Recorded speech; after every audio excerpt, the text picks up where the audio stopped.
मुराद साहब, जमान पार्क के बाहर अब ये रोज का मामूल बन चुका है, कारकुनान तो वहाँ पहरा दे रहे हैं, लेकिन ये जो पुलिस की नफरी पहुंची है वो कह रहे हैं अदालती अहकामात हैं, इनकी तामील करानी है, कोई रास्ते में आएगा तो उसके खिलाफ एक्शन लिया जाएगा। अब ये किस तरह का माहौल बनता देख रहे हैं आप वहाँ पर? बिस्मिल्लाहिर्रहमानिर्रहीम। देखिए उसामा, इमरान खान का तो ये मुकाबला कर नहीं सकते। ये इंतखाबी मैदान से भाग रहे हैं और बहाने तलाश कर रहे हैं।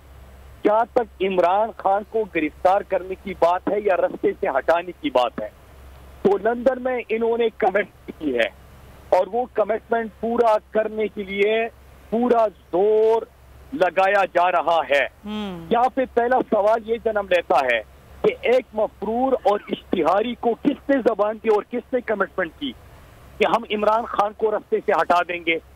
ये कौन लोग हैं जो ये जबान दे चुके हैं कि इमरान खान को हम गिरफ्तार कर लेंगे।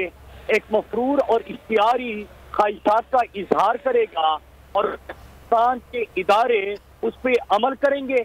ये मुल्क है, इस तरह मुल्क है, इस तरह निजाम चलता है। क्या यहाँ पे आईन और कानून नहीं है?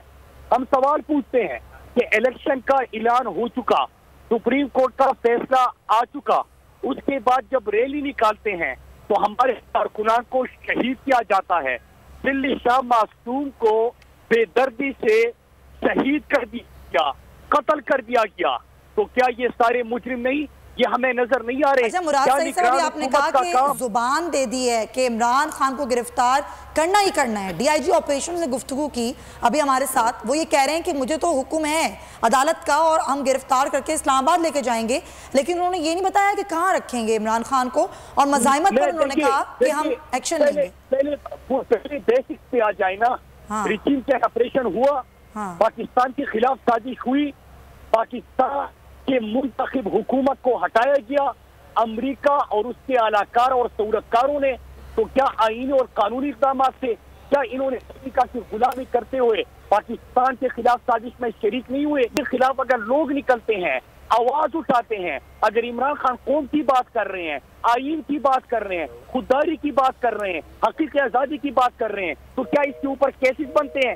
सारे पॉलिटिकल केसेस है, सारे जो इनकी ख्वाहिशात है कि इमरान खान को अगर रास्ते से हटाएंगे तो हमारा काओ पीओ प्रोग्राम जो है वो चलता रहेगा। तो इस तरह नहीं चलते। और क्या पाकिस्तानी कौम ये होने देगी? नहीं हो सकता ये।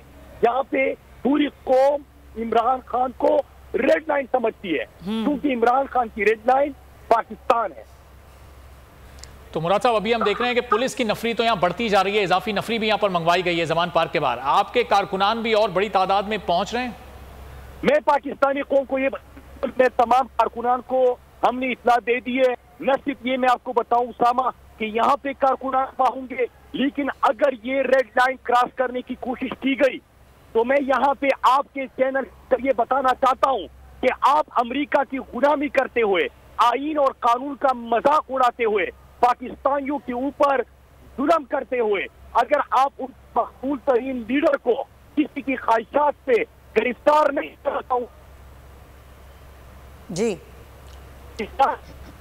आवाज मुराद सईद साहब की सही तौर पर नहीं आ पा रही। मुराद सईद साहब, बहुत शुक्रिया तरीके। को चेयरमैन बोल शोएब शेख के खिलाफ मनगढ़ंत, झूठा और बेबुनियाद केस। हुकूमत इंतकामी कार्रवाइयों पर उतर आई। रिश्वत देने के झूठे इल्जाम के पीछे असल हकायक वो ले आया अवाम के सामने। सिंध हाई कोर्ट की जानिब से 10 मार्च को एग्जैक्ट केस में बरियत का फैसला भी दे दिया गया, जो रिश्वत केस इल्जाम को झूठा और बेबुनियाद साबित करने के लिए काफी है। सवाल ये उठता है, न रिश्वत लेने वाला न देने वाला मौजूद, तो फिर ये मुकदमा क्या है? गुज़िश्ता 5 सालों में ना तो कोई गवाह पेश हुआ और ना ही कोई सबूत सामने आया, जबकि कोई इंक्वायरी अमल में नहीं लाई गई। जब मुल्ज़िमान से कोई तहकीकात नहीं की गई, कुछ साबित नहीं हुआ, तो फिर ये मुकदमा क्या है? इससे कबल केस की इंक्वायरी कमेटी के सामने खुद जज कादिर मेमन ने रिश्वत के इल्जाम की तरदीद की थी और कमेटी को तहरीरी तौर पर आगाह भी किया था। इस झूठे और बेबुनियाद केस की कानूनन कोई हैसियत नहीं। सिंध हाई कोर्ट इस मुकदमे में शोएब शेख को बरी कर चुकी है, तो फिर इस नाम नेहाद इल्जाम की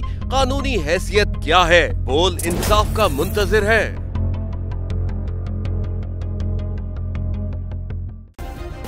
सब्सक्राइब करें और बेल दबाएं ताकि कोई खबर रह न जाए।